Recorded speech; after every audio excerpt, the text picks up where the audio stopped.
సమయంలో కొన్ని దేవుని మాటలు ధ్యానించుకొని మన ప్రార్థనలోకి వెళ్తాం.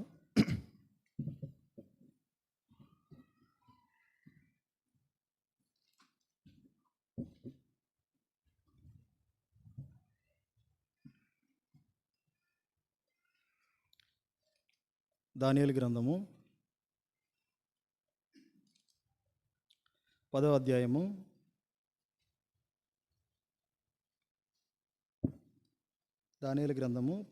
10వ అధ్యాయము 7వ వచనం నుంచి 20వ వచనం వరకు మార్చి చదువుకుందాం. దానియేలు గ్రంథము 10వ అధ్యాయము 7వ వచనం నుంచి 20వ వచనం వరకు మార్చి చదువుకుందాం. దానియేలును నాకు ఈ దర్శనము కలుగగా నాతో కూడానున్న మనుషులు దాన్ని చూడలేదు గాని మిగుల భయాక్రాంతులై దాగుకొనవలనని పారిపోయిరి.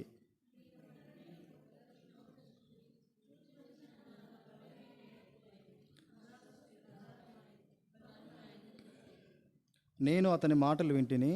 అతని మాటలు విని నేను నేలను సాష్టాంగపడి గాఢ నిద్ర పొందినవాడనైతిని.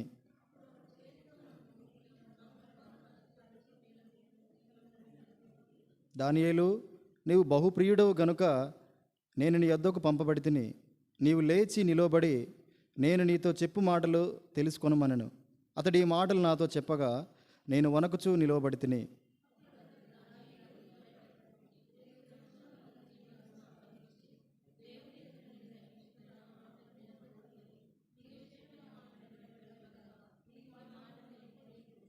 పారసీకుల రాజ్యాధిపతి 21 దినములు నన్ను ఎదిరించెను. ఇంకా పారసీకుల రాజుల సముఖమున నేను నిలుచుండగా ప్రధానాధిపతులలో మికాయేలను ఒకడు నాకు సహాయం చేయవచ్చెను.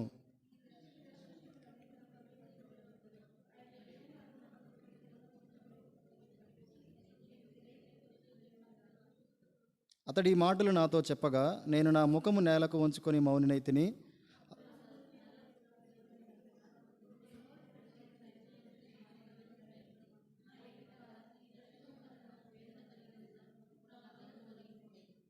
నా ఏలిన వాని దాసుడనైన నేను నా ఏలిన వాని ఎదుట ఎలాగున మాట్లాడుదును?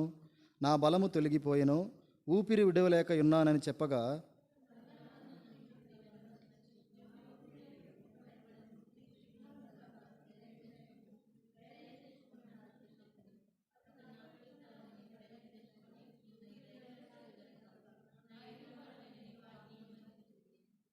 అతడు, నేనెందుకు నీ యొద్దకు వచ్చినో అది నీకు తెలిసినది కదా. నేను పారసీకుడగు అధిపతితో యుద్ధము చేయుటకు మరలా పోయేదును. ఇంతవరకు చాలు. ప్రభు సాయం నిమిత్తమై ప్రార్థించుకుందాం.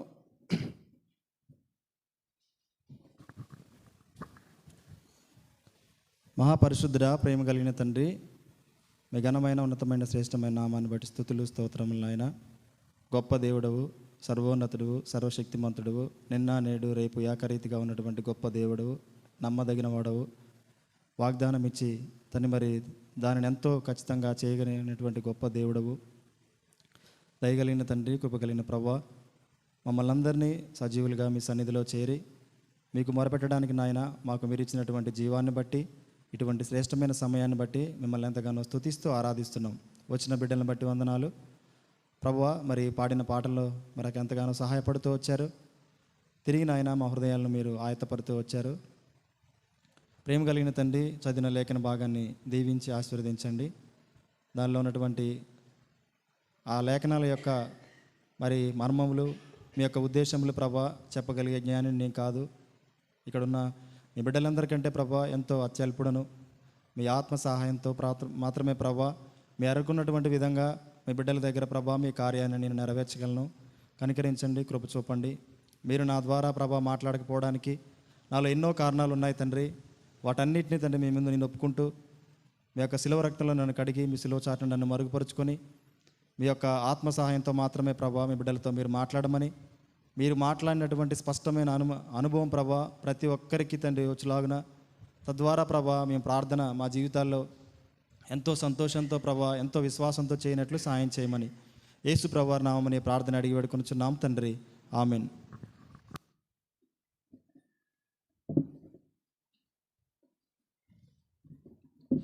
అందరికీ ప్రైజ్ లార్డ్. రక్షణ పొందినటువంటి మనందరి జీవితాలు ఎలా ఉంటాయనంటే, మనం మొట్టమొదటిగా పాడుకున్నటువంటి 10వ పాటలాగే ప్రభు సన్నిధిలో పాటలు పాడేవారుగా ఉంటాం. ప్రభు మనకు ఎంత చేశాడో ఆ 23వ కీర్తనలోనే ఉంటుంది. కానీ రక్షణ పొందినటువంటి కొన్ని సంవత్సరాలని చెప్పొచ్చు, కొంత ఆత్మీయ జీవితం తర్వాత ఏమైపోద్దనంటే మనం పాడినటువంటి 2వ పాటలా మారిపోద్ది. సరే, అటువంటి స్థితిలో మనం ప్రభువుని అడగగలిగితే నిజంగా అది ఎంతో మన ఆత్మీయ జీవితాలకు మంచిది.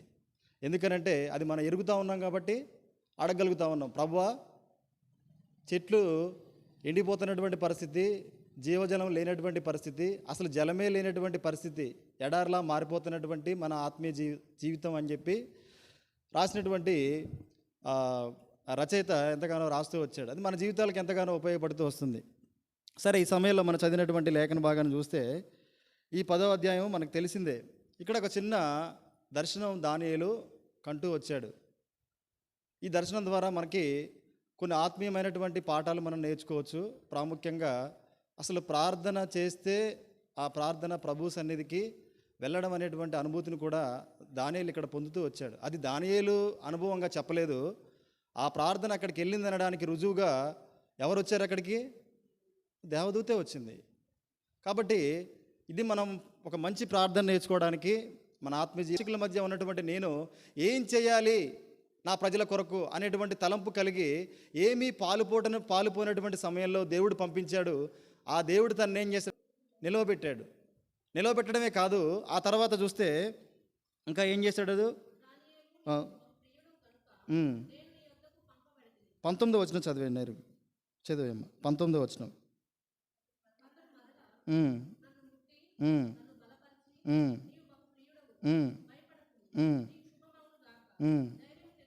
బా, నిజంగా చూడండి, దానియేలు దగ్గర నుంచి బహుశా నాకు దీంట్లో అర్థమవుతుంది ఏంటంటే, దానియేలు బలం తెచ్చుకొని నిలబడే వరకు కూడా దేవదూత అక్కడే ఉంది. అంటే ఏం చేస్తూ ఉంది? దానియేలు బలం పుంజుకోవాలని నిలబెట్టే వరకు కూడా దేవుని దూత అక్కడ ఉంది. చూడండి, ఒక దేవుని దూత ఒక దైవజనుడికి ఆ విధంగా అక్కడుండి తనని బలపరుస్తూ ఉందనంటే తను ఏ విధమైనటువంటి ప్రార్థన చేసి ఉండాలి ప్రభుకి? అసలు ఆ విధమైనటువంటి ప్రార్థన చేయడానికి అసలు దావీదు ఏ విధమైనటువంటి జీవితాన్ని జీవించి ఉండాలి? మనకు కావాల్సింది ఇటువంటి ప్రార్థనే కదా. మన జీవితాల్లో చూస్తే కొన్నిసార్లు ఎన్నో మార్లు కూడా నిరాశ నిస్పృహల్లోకి వెళ్ళిపోతూ ఉంటాం. అసలు బహుశా దేవునితో మనకు సంబంధం ఉందా? ఆధారపడ్డామా లేదా? ఈ పనిలో దేవుడు మనకు సహాయపడుతున్నాడా లేదా అనేటువంటి ఆ జ్ఞానం కూడా మనకు అర్థం కాదు. అంటే ఇదేది కూడా తెలియనటువంటి పరిస్థితిలో ఉంటాం. మనకి యోచించుకోలేనటువంటి పరిస్థితి. అంటే మనకి సమాధానం దేవుని నుంచి వచ్చిందా రాలేదా కూడా తెలియనటువంటి పరిస్థితి. అంటే చూడండి, భిన్నంగా ఎలా ఉందో. దానియేలు దగ్గర దేవదూత ఉండి మొదటిగా ముట్టింది, నిలబెట్టింది. మరలా కూడా తనకి ధైర్యం రావట్లే, శక్తి సరిపోవట్లేదని తన దగ్గర విన్నవించుకున్నప్పుడు దానియేలు ఏం చేసింది? మరలా నిలవబెట్టి, మరలా ముట్టి నిలవబెట్టి తనకు ధైర్యం తెచ్చుకో దానియేలు నువ్వు. ఈ ధైర్యం ఎవరండి ఇచ్చేది? యేసుప్రభువే ఈ ధైర్యాన్ని ఇస్తూ ఉన్నాడు. ఈ ధైర్యం మనకి దానియేలు కంటే ఎక్కువగా కావాలి. ఎందుకంటే తనంత విశ్వాసం మనకు లేదు. అటువంటి నీతికరమైనటువంటి జీవితం మనకు లేదు. ప్రభు కొరకు అంత భారంతో కూడినటువంటి జీవితం మనకు లేదు. చూడండి, తన భారం ఎలా ఉందనంటే మనం ప్రత్యేకంగా దీన్ని చదువుకోవాలని అవసరం లేదు. 10వ అధ్యాయం మొదటి నుంచే ఉంటుంది. ఒక యుద్ధం జరగబోతూ ఉంది అనే దర్శనం తనకు వస్తూ ఉంటుంది. ఆ యుద్ధానికి సంబంధించి తన భారం ఏంటంటే, ఇజ్రాయేల్ ప్రజలు ఇక్కడ ఉన్నారు, పారసిక రాజ్యాల్లో చిక్కుబడి ఉన్నారు. ఈ యుద్ధం వచ్చినప్పుడు ఏం జరుగుద్ది అనేటువంటి తన ప్రజల కొరకు భారం కలిగి ఉన్నటువంటి వ్యక్తిగా దానియేలు ఉన్నాడు.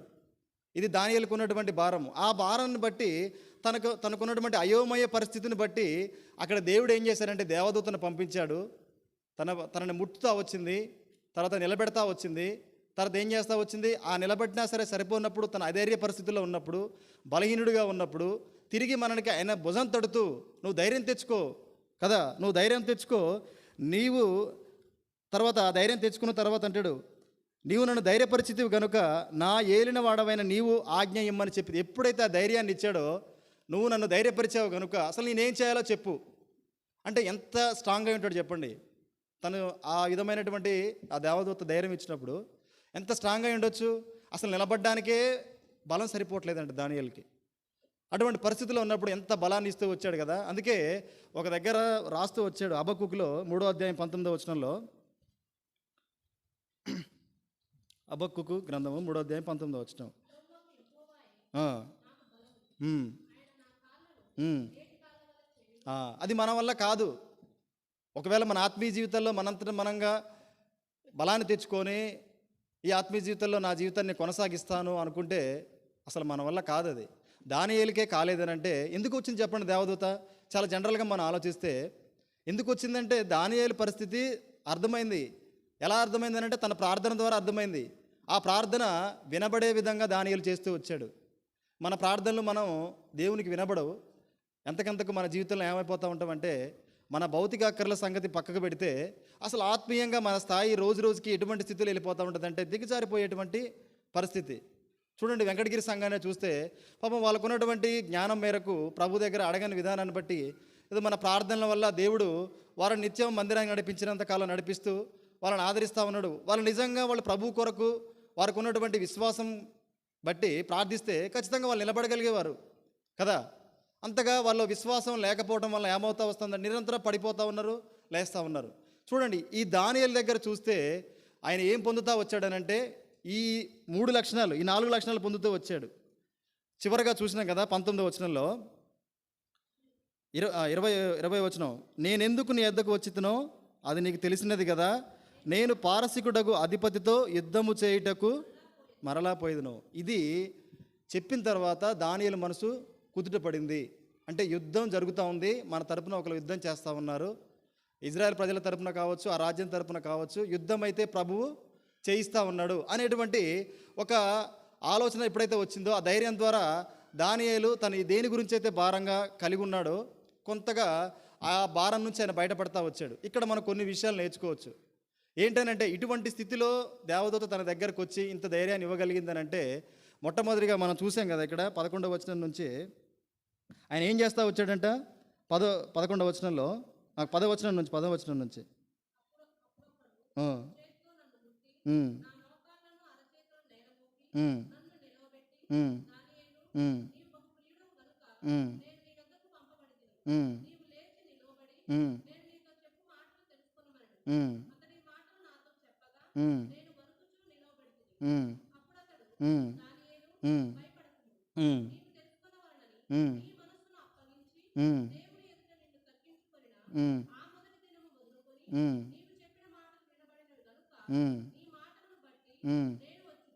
నీ మాటలు వినబడినవి గనుక వచ్చింది. మరి మన మాటలు వినబడతా ఉన్నాయా దేవునికి? మన దేవునితోనే కదా మాట్లాడేది. కొందరమైతే అంటే మనం చెప్పుకోకుండా ఎన్ని రోజులు మన హృదయంలో ఉంచుకున్న ఉపయోగం లేదు. కొందరైతే ప్రార్థనే అవసరం లేదు, సంఘ ప్రార్థనలో ప్రార్థనే అవసరం లేదు. అంటే సంఘం కూడి ప్రార్థించాల్సినటువంటి అక్కర్లు కూడా బహుశా ఎవరికి ఉండవు. కానీ చాలామంది దైవజనులు చెప్తా ఉంటే నేను ఇంటూ వచ్చాను, సంఘ ప్రార్థనకు మించింది లేదు. అంటే దేవునికి ఎప్పుడైతే మన స్థితిని మనం విన్నవిస్తూ ఉన్నామో వీఆర్ సేఫ్. అంటే పటిష్టమైన స్థితిలో మనం ఉండగలం. ఎందుకంటే మనం ప్రతిదీ కూడా ఎవరికి చెప్తా ఉన్నాం? దేవునికి చెప్తా ఉన్నాం. మనకు దేవునికి చెప్పినప్పుడు ఏ కొరత ఉందో దేవుని దగ్గరికి వెళ్ళిపోయినప్పుడు ఏమవుతూ ఉంటాయి? ఆ కొరతలన్నీ తీర్చబడతా ఉంటాయి. ఒక్క బైబిల్ స్టడీనో లేకపోతే ప్రభువుని ఆరాధించడానికి వచ్చినప్పుడు నీకు ప్రభువుకి కొరతలు చెప్పడానికి అవకాశం ఏది? తీరుబాటు ఏది? లేదా ప్రభువు నీ మనవి ఆలకించడానికి స్పష్టమైనటువంటి నియామ కూడిక ఏది? ఈరోజు మనం కూర్చున్నాం, ఈరోజు దేవుని సన్నిధిలో ఉన్నామనంటే సంఘ ప్రార్థనగా మనం కూడాం. దేవుడు చూస్తూ ఉన్నాడు.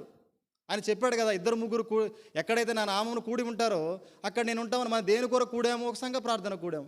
మన పాటల సరళి ఎలా ఉంది? ప్రార్థనకి, ప్రభువు మొరపెట్టడానికి, ప్రభు దగ్గర మొరపెట్టే విధంగా మన పాటల సరళి ఉంటూ వచ్చింది. అంతేనా? మన యొక్క బైబిల్ ధ్యానాలు కూడా దేవుడు ఎలా మాట్లాడుతూ ఉన్నాడంటే ప్రార్థనకి మన హృదయాలు ఎలా ఉండాలి, ఇవన్నీ వింటున్నటువంటి దేవుడు ఇంతగా ప్రార్థన కొరకు ఆరాటపడుతున్నటువంటి నా బిడ్డలకి అక్కర్లేంటో నేను తీర్చాలి అనేటువంటి దానికి ఇది సరైన సమయం కాదా? కాబట్టి సంఘ ప్రార్థన మనం ఎంతో నిర్లక్ష్యం చేస్తూ ఉంటాం. అది ఎంతో బాధాకరమైనటువంటి విషయం. తర్వాత ఈ దానియేలు యొక్క జీవితంలోనే మనం చూసినట్లయితే ఇక్కడ మాట్లాడాడు కదా 11-12వ వచనంలో, అప్పుడు అతడు దానియేలు భయపడకుము, నీవు తెలుసుకొనవలనని నీ మనస్సును అప్పగించి. ఆయన ఏం చేస్తా ఉన్నాడంట? తన మనస్సును అప్పగించాడు. ఎవరికి అప్పగించాడంటే దేవునికి అప్పగించాడు. తన దగ్గర ఉంచుకోలే. ఎప్పుడైతే దేవుని యొక్క పని కొరకు తను వచ్చాడో, తన చిన్ననాటి నుంచే దానియేలు దేవుని పని కొరకు తన జీవితాన్ని అర్పిస్తూ వచ్చాడో, అప్పటి నుంచే ఆయన ఏం చేస్తూ వచ్చాడంటే దేవునికి తన మనస్సుని ఇచ్చాడు. కానీ మనం ఏం చేస్తామంటే దేవునికి మన మనస్సు ఇవ్వం. ఒకానొక సమయంలో భారంగా మనసిచ్చి ప్రార్థన చేస్తాం,